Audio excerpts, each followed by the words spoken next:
All right. And then how do people go get tickets to the ModSun tour? That's ModSun.com. And Steve0.com. We're gonna add a little link there as well. Yeah, ModSun.com. ModSun. ModSun stands for Movement on Dream, Stand Under None. So yeah, ModSun.com. Movement on Dream, Stand Under None. Yeah. I like that, dude. Yeah. Killer, man. I like it. Fucking... Dude, Man, thanks for being a fan of the podcast. I am a fan of the podcast, and just I do have a question, whether you leave this in or not. But like, so I'm 3 years, 8 months, 7 days sober without drinking or drugs. No weed. So that's been about like a year and a half. Okay. Wow. Congrats, dude. So like, it's to me, you know, it really seems to be getting more difficult. Okay. Right, and did you go through that similar around this time? And is there just like... I am a big fan of the 12-step process. Right. And I think that it's demonstrable, the validity of it, because millions and millions of people have come before us. Yeah. And basically the proof is in that. Yeah. There's a book which outlines the 12-step process, and nobody's ever tried to rewrite it. Nobody, there's just one book since 1939. Yeah. And then, the consensus is they got it right, and the people who follow that book. So the book outlines the 12-step process, and the point at which I believe the obsession to drink alcohol and take drugs is lifted comes when one completes a thorough 5th step. Mm-hmm. I think that just going by that, that step 4 is where you make an inventory of everything that upsets you. And it's pretty incredible the way everything that upsets you falls into 3 categories. There's resentment. If you're just pissed off at somebody, then that's upsetting. There's fear, and there's guilt. Mm-hmm. So the inventory process. Well, harm's done to others. That brings guilt. You feel guilty because you harmed somebody. Fair enough. Mm-hmm. Yeah. So you make a list of everything that you can think of that you feel resentful about. You make a list of everything you can think of that you feel fearful about. You make a list of everything you can think of that you feel guilty about. Mm-hmm. And then, you take these lists. That's step 4. You take these lists to somebody and you talk through it all with them. Okay. Get it all off your chest. And the idea is that you break down what your part is in the resentments. You break down what appropriate indicated action you can do to address your fears. And in this process, you really dismantle everything that screws you up. You take the power out of everything that upsets you. Yeah. And once you've done that, you don't the edge is taken out. Everything that you're using the drugs and alcohol to soothe is soothed. Yeah. So yeah, I think the difference is that if you haven't done that and you're not drinking or doing drugs, you're what they say is white knuckling it. Mm-hmm. Yeah. And so it's that stuff's still inside of you. You're just not covering it up anymore, so it probably will get harder. Yeah. And it's just maybe eating you alive. And then when you do take the power to that, or when you let go of a secret and telling somebody, that takes a lot of the power out of it too. And then for me, when I did that, my life got better and better. But up until that point, and I was sober, it's just it's I had an infection inside of me, and I wasn't numbing out to to be distracted by it. I was finally not doing drugs, and then the infection was oh fuck, it's painful inside. Yeah. It just kept getting more painful and painful. And I think the steps is cutting you open, doing the work is having a doctor kind of clean you out and stitch you back up. Mm-hmm. You're getting the infection out. I've heard people say, I never suffered from alcoholism until I got sober. Yeah. Huh. Right? And that's because because the drinking alcohol and taking drugs is not the disease. That is, if anything, a remedy for the disease. Yeah. That's a symptom of the disease. The disease is centered in our mind, and the characteristics of the disease are restless, irritability, discontent. Like we're just plain uncomfortable in our own skin, and we need to soothe that discomfort. So we cover it up with drugs and alcohol. You take away the drugs and alcohol, you still have the disease. So you got to do something to address that discomfort, to dismantle the ills of the disease, and that's where the inventory process comes. You literally do an inventory of everything that makes you uncomfortable.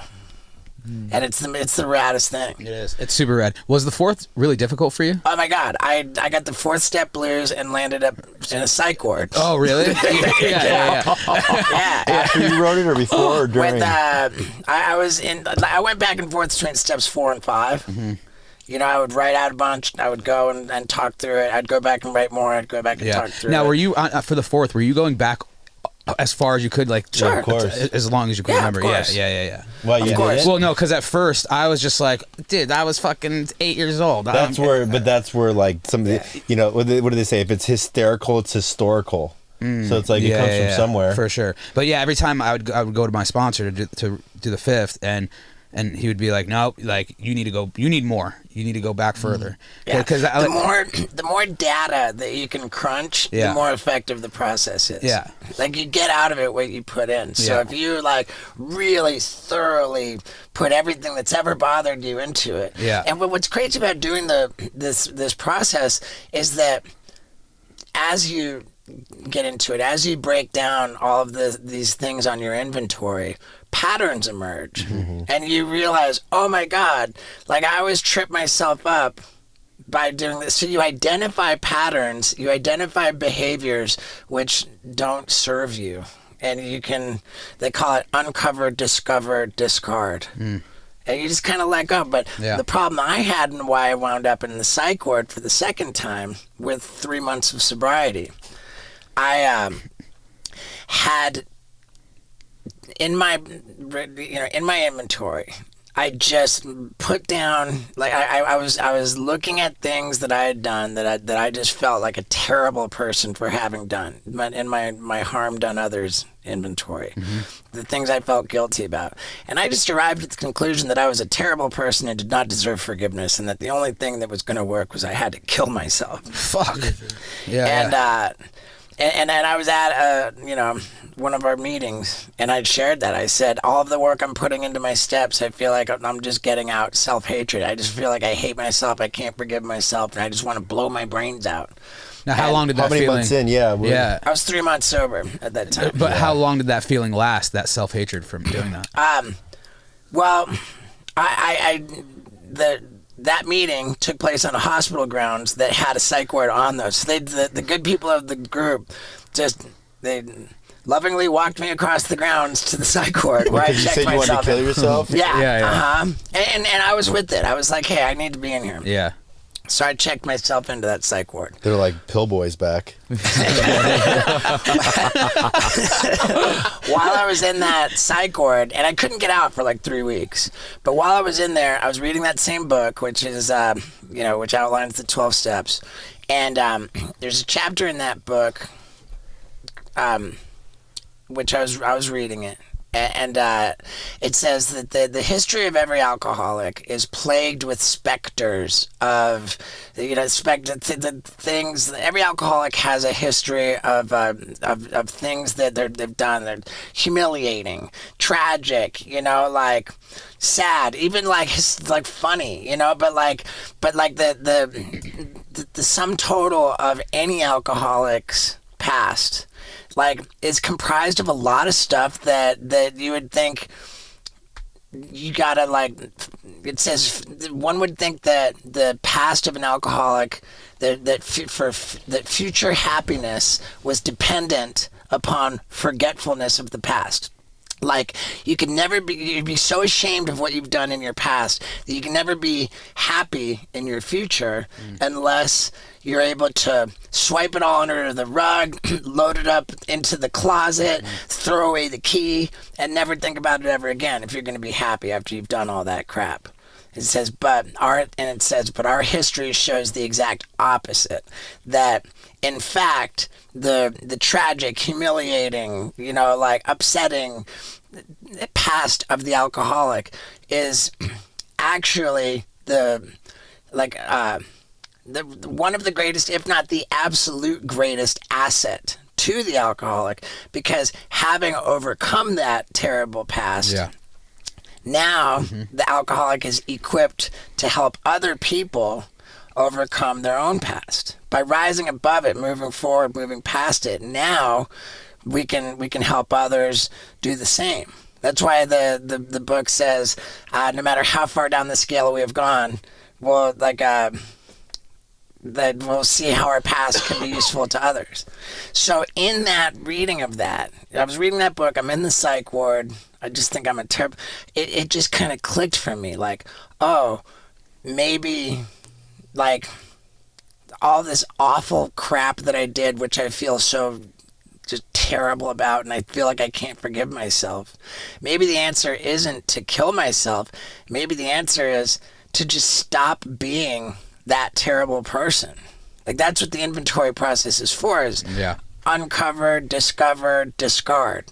Like, maybe I just let go of that. That's the whole point. Don't dwell on, like, how ashamed I am, but just stop being that. Stop doing that. And so when I got out of that psych ward, I checked myself back into rehab again. I started over from scratch, and I just took the position that I don't want to be that guy anymore.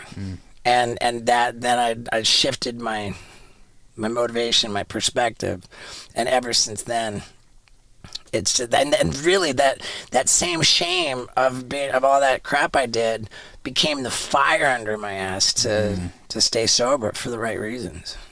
What are you thinking about when he says that? That it's just like a great example for me to know. I mean, first off, that like I didn't do the steps. I haven't done the steps. So like, first off, I think that that's like the real big move that I need to do. The second is that like you seem to have this idea that, see, like my biggest thing that keeps fucking with my head is that I'm at the point now where it's almost like there was like a high from getting sober and proving to myself that I could do that, and it seems like that's somehow running low, and now I feel like I'm like was more interesting or more fun or something being fucked up, and I know that's wrong. I know that's wrong, and I can say it out loud. It's just about I need to convince myself, and I just look at what you're saying with like you have this real passion behind you that like, I mean, you've lived one of the craziest lives of anyone I've ever known. Yeah, that part was easy for me because looking at my professional career before I got sober, like I put a lot of work into developing a skill set that I could utilize for, the style of entertainment that, that I became known for. Yeah. I put a lot of effort into it. There was like some legitimate skill behind it. There was a lot of creativity. It wasn't just dumb, there was work and there was creativity, and it gradually, as I got worse with drugs and alcohol, it devolved. And by the end, I was just, look how wasted I am. Like, oh, and it was like, Steve0 peed on this, like, it was just, where could I be inappropriate, pull out my wiener, pee on something. Like, Steve0 peed on a red carpet, Steve0 smoked pot here. Like, there was just like, Smoked on an airplane. Right, smoked on an airplane. It just became kind of pathetic that gone was the real creativity, gone was the effort, it just became a sad, pathetic guy, you know, and it's scary to get sober, but I mean, I've demonstrated like many times over to the power of the nth degree that I'm far more creative For sure. and fun Yeah. in sobriety than I was particularly at the end of my run with drugs and alcohol. Yeah. Yeah. So, I mean, I would submit to you that if you feel like you're going to be more fun, creative, interesting on drugs and alcohol, I mean, in our literature, it says, head on over to the nearest bar room and see what happens. You know, like, I have trouble believing that there's going to be any. Yeah, because if I think about drinking, I'm not thinking about like drinking. I'm thinking about getting fucked up. And like, I was talking with my therapist, and I said, "Man, dude, like, I just wish I could be normal and drink like a 6-pack of beer a night and chill." She's like, "That's funny that like you think that's normal." And I was like, "It's not." And she's like, "That's you're thinking." Like, I fantasize about getting. I don't fantasize about enjoying the hit of weed. And it's like I just fantasize about being fucking blazed on the beach all day. Like that's what I think about. You know, Yeah. it's not enjoyable. Yeah. I think about the most extreme of like That's crawling true. and being a fall down drunk. Yeah. Like, you know, and like falling asleep in a dumpster. Yeah. I like it. Yeah. I It's want romanticized, Yeah. like you were talking about, like Bukowski and all Yeah. that, you know? I want to be so like crazy on drugs that I haven't slept for 3 days, and that like people Yeah. are walking around who aren't actually there. Yeah, you don't want you don't just want to line. You want to be up for Yeah. the. You think Yeah. about the 5th day, how fun that would be. Yeah. You know, it's like Yeah. So the and, thinking's off. Yeah. right, and the other thing too that like people who are not alcoholic never wonder if they're alcoholic. You know, like, yeah, I'm not sure, but you know, that's Well, no, it's like, you know how somebody's an alcoholic. If it's like my sister's a normie, and if I was like, "Dude, when's the last time you drank?" She'd be like, "I don't know, like 4 months ago." Yeah. I'm like, "Hey, Maud, when's the last time you drank?" You're like, 3 years, Years, 7 so- days, 6 hours, and 14 minutes. Exactly. It's so obsession, true. you know. Yeah. yeah. Exactly, bro. Exactly. Yeah. So, I mean, I don't know. I mean, like, the other thing, too, and this is, I say this a lot, that in my view, the worst situation to be in is to kind of be alcoholic. Yeah. You have alcoholism, but not too bad. Yeah. Because in that situation, there's no, like, black and white, definite, like, need to address it. And because there's not that, it's not that bad, it can go on. And it does go on because it's not that bad. So it just, you never do anything about it.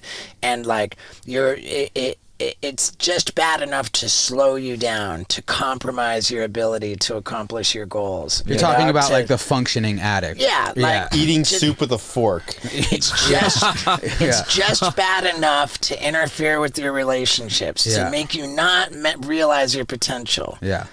You know, but not bad enough that it's got to stop. So it continues, and you know, years slip through your fingers, and then the years turn into decades, and next thing you know, you're like old, and you think, Yeah. damn, I blew it. Yeah. As opposed to if you have alcoholism so dramatically badly that it has to be addressed. And that was the boat I landed in. Very lucky to land in that boat because I was 33 years old and I had to do something about it. Yeah. Now I'm coming up on 15 years of not being impeded by drugs and alcohol. God damn. You know, and by like, you know, for 15 years, I've largely been able to focus my energy and my ability on what I want to do. Now, of course, to Scott's point, that like chasing pussy around, it like really impedes one's ability to accomplish their goals.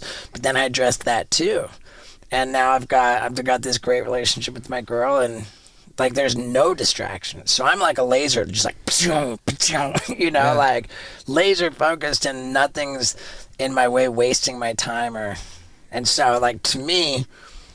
That's the ultimate. People like when they talk about, you know, heaven, hell, or like purgatory, like the in between. Like my definition of hell would be being high as fuck with another person that's high as fuck, talking about like dreams, like, you know, I can't wait to do this. Like that would be my definition of hell. Oh, dude, I was Of in just that sitting hell there, for a and it's like, decade. okay, dude, like, yeah, we're gonna do this, we're gonna do that, and then it's like, or being 50 or 60 talking about the glory days. You know, it's like right now in my life, it's full, and there's goals and there's things to look forward to on a daily basis. Like that's why I got sober.